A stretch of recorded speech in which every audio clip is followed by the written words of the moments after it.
Hi friends, kitchen कट्टा ह्या आपल्या यूट्यूब चॅनलवर आपल्या सर्वांचं खूप खूप मनापासून स्वागत। आज आपण बनवतोय बीट आणि काकडीचा रायता। खूप जास्त हेल्दी अशी ही रेसिपी आहे। त्यासाठी मी इथे दही घेतलेला आहे। दह्यामध्ये आपण काळं मीठ घालणार आहोत। आपण नॉर्मल मीठ इथे नाही वापरत आहोत, काळं मीठच वापरतो आहोत। ह्याने रायताला खूप छान टेस्ट येते। इथे मी चाट मसाला वापरलेला आहे।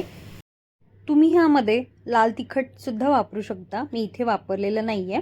आता आपण हे सर्व मिक्स करून घेऊयात आणि त्यामध्ये चॉप करून घेतलेली काकडी आणि बीट घालून घ्यायचं आहे। तुम्हाला हवं असेल तर तुम्ही खिसून सुद्धा घेऊ शकता। मी चॉपरमध्ये चॉप करून घेतलेला आहे। इथे मी एक काकडी घेतलेली आहे आणि एक बीट चॉप करून घेतलेला आहे। आता आपण हे सर्व व्यवस्थित मिक्स करून घेऊयात। आपला रायता बनून तयार झालेला आहे। अगदीच हेल्दी अशी ही रेसिपी आहे। तुम्हाला ही माझी रेसिपी कशी वाटली नक्की कळवा। आवडली तर माझ्या चॅनलला सबस्क्राइब करा।